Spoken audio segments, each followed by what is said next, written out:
لیکن جب نوح انسانی شعور کے اعتبار سے بلوغ کو پہنچ گئی تو اسے ہدایات کی بجائے ہدایت کاملہ عطا کر دی گئی۔ تاریخ اور فلسفہ کے ماہرین خوب اچھی طرح جانتے ہیں کہ نوع انسانی کا فلسفیانہ شعور فلاسفیکل کانشیسنس 1200 سال میں ترقی کی منازل طے کرتا ہوا اپنے بلوغ کی منزل کو پہنچا ہے۔ یہ دور 600 قبل مسیح سے شروع ہو کر 600 بعد مسیح پر ختم ہو گیا۔ سارے کے سارے فلسفے انہی 12 سالوں میں پیدا ہوئے۔ سقراط، افلاطون اور ارسطو بھی اسی دور میں پیدا ہوئے، اور گوتم بدھ، مہاویر، کنفیوشس اور تاؤ نے بھی اسی دور میں جنم لیا۔ اس 1200 سالہ دور میں انسان کا ذہنی، خاص طور پر فلسفیانہ شعور اپنی ارتقائی منازل طے کرتے ہوئے پختگی کی آخری حد کو پہنچ چکا تھا۔ جناب پروفیسر یوسف سلیم چشتی صاحب، اللہ تعالیٰ ان کی مغفرت فرمائے، ان کے درجات بلند کرے، ڈاکٹر اسرار احمد صاحب ذکر کرتے ہیں، جب میں کرشن نگر میں پریکٹس کرتا تھا تو وہ شام کو میرے پاس آ کر بیٹھ جایا کرتے تھے، اور واقعہ یہ ہے کہ پھل جھڑیاں ہوتی تھیں جو ان کے منہ سے نکلتی تھیں، جو گویا فلسفیانہ اور تاریخی معلومات اور مذہبی مسائل کا ایک خزانہ تھا۔ ایک مرتبہ انہوں نے کہا، عجیب بات ہے، 600 قبل مسیح سے 600 بعد مسیح تک جتنے مذاہب اور جتنے فلسفے پیدا ہونے تھے ہو چکے، اس کے بعد کوئی نیا مذہب یا نیا فلسفہ دنیا میں نہیں آیا۔ یہ تو پرانی شراب ہے جو نئے لیبلوں کے ساتھ پیش کی جا رہی ہے۔ اس پر ڈاکٹر اسرار صاحب کہتے ہیں کہ میرا ذہن فوراً منتقل ہوا اور میں نے کہا، چشتی صاحب اس کا تو پھر براہ راست تعلق ختم نبوت کے ساتھ ہے۔ کہنے لگے، کیوں؟ ڈاکٹر اسرار احمد کہنے لگے، جب انسان جو کچھ از خود سوچ سکتا تھا سوچ چکا تو پھر اسے ہدایت کاملہ سے نواز دیا گیا، اور اگر آپ سمجھتے ہیں کہ 600 عیسوی تک انسان کا فلسفیانہ شعور اپنی پختگی اور بلوغت کو پہنچ گیا تھا تو 610 میں حضرت محمد صلی اللہ علیہ وآلہ وسلم پر وحی کا آغاز ہوا۔ اقرا بسم ربک الذی خلق خلق الانسان من علق اقرا وربک الاکرم الذی علم بالقلم علم الانسان ما لم یعلم۔ اور شاید سیرت النبی صلی اللہ علیہ وآلہ وسلم کا یہ پہلو بہت کم لوگوں کی نگاہ کے سامنے ہے۔ اس اقرا کی وحی کے آنے سے متصیلاً قبل حضور صلی اللہ علیہ وآلہ وسلم غار حرا میں جو مراقبہ کیا کرتے تھے وہ کس چیز پر مشتمل ہوتا تھا؟ حضرت خدیجہ الکبریٰ رضی اللہ تعالی عنہا کھانے پینے کا کچھ سامان کر دیتی اور آپ صلی اللہ علیہ وآلہ وسلم غار حرا میں چلے جاتے اور وہاں کئی روز دن رات قیام فرماتے۔ اس دوران آپ صلی اللہ علیہ وآلہ وسلم کیا کرتے تھے؟ حدیث میں الفاظ آتے ہیں، یتحنث فیہ، وہاں آپ عبادت کیا کرتے تھے۔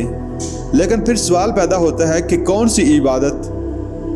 آپ صلی اللہ علیہ وآلہ وسلم اگر یہودیوں کے ہاں پیدا ہوتے تو یہودیوں والی عبادت کرتے، اور عیسائیوں کے ہاں پیدا ہوتے تو عیسائیوں والی عبادت کرتے۔ لیکن آپ صلی اللہ علیہ وآلہ وسلم تو عرب کے اندر مکہ میں مشرکانہ ماحول میں پیدا ہوئے، اور ظاہر بات ہے کہ مشرکین والی عبادت کرنے کا تو سوال ہی پیدا نہیں ہوتا۔ آپ صلی اللہ علیہ وآلہ وسلم سلیم الفطرت انسان تھے، اور آپ صلی اللہ علیہ وآلہ وسلم نے کبھی کسی بت کو سجدہ نہیں کیا، تو آپ صلی اللہ علیہ وآلہ وسلم کون سی عبادت کرتے تھے؟ شارحین حدیث نے اس کا حل نکالا۔ غار حرا میں حضور صلی اللہ علیہ وآلہ وسلم کی جو عبادت تھی وہ غور و فکر اور سوچ و بچار پر مشتمل تھی۔ ڈاکٹر اسرار صاحب کہتے ہیں کہ میرا دعویٰ یہ ہے کہ اللہ تعالیٰ نے محمد رسول اللہ صلی اللہ علیہ وآلہ وسلم کو پوری انسانی فلسفیانہ سوچ کے مراحل طے کرائے ہیں، اور اس کے بعد وہی نبوت کا آغاز ہوا ہے۔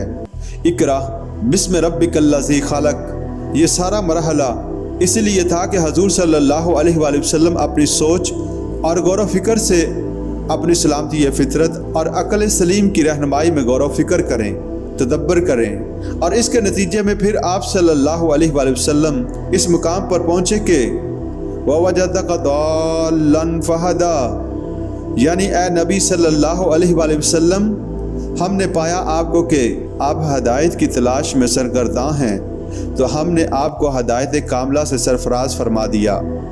اب یہاں ایک اہم نقطہ، یہ ایک بہت اہم حقیقت ہے جو نگاہوں کے سامنے نہ ہو تو اس کی کوئی حیثیت نہیں، اور نگاہوں کے سامنے آ جائے تو بڑی اہمیت کی حامل ہے۔ کیا تورات اللہ کی کتاب نہیں تھی؟ اس میں تحریف کیوں ہو گئی؟ اگر اللہ نے ضمانت لی ہوتی کہ اس میں تحریف نہیں ہو سکتی تو کیا تحریف ہو سکتی تھی؟ کیا انجیل اللہ کی کتاب نہیں تھی؟ یقیناً تھی۔ اس میں تحریف کیوں ہو گئی؟ اس لیے کہ اللہ نے اس کی حفاظت کا ذمہ نہیں لیا، اور اگر اللہ تعالیٰ قرآن کی حفاظت کا ذمہ نہ لیتا تو کیا ہم اسے تحریف کے بغیر چھوڑ دیتے؟ علامہ اقبال نے کہا تھا، خود بدلتے نہیں قرآن کو بدل دیتے ہیں، ہوئے کس درجہ فقیہان حرم بے توفیق۔ قرآن کے ترجموں میں بھی تعریفیں ہوئی ہیں، تفسیروں میں بھی ہوئی ہیں، ہاں ایک متن قرآن ہے جس میں تعریف نہیں ہو سکتی، اس لیے کہ اس کی حفاظت کا ذمہ اللہ تعالیٰ نے لے رکھا ہے۔ انا نحن نزلنا الذکر وانا لہ لحافظون، ہم نے ہی اس ذکر کو نازل کیا ہے اور ہم ہی اس کے محافظ ہیں۔ لیکن سوال یہ ہے کہ انا نحن نزلنا الذکر کے الفاظ کا مصداق تورات بھی ٹھہرتی، انجیل بھی اور زبور بھی، اللہ ہی نے سابقہ آسمانی کتب بھی نازل کی تھی۔ خاص طور پر سورۃ مائدہ کے 7ویں رکوع کے الفاظ انا انزلنا التوراۃ فیہا ھدی ونور، ہم نے اتاری تھی تورات، اس میں ہدایت بھی تھی، نور بھی تھا۔ پھر انجیل کے بارے میں بھی فرمایا فیہ ھدی ونور، اس میں ہدایت بھی تھی، نور بھی تھا۔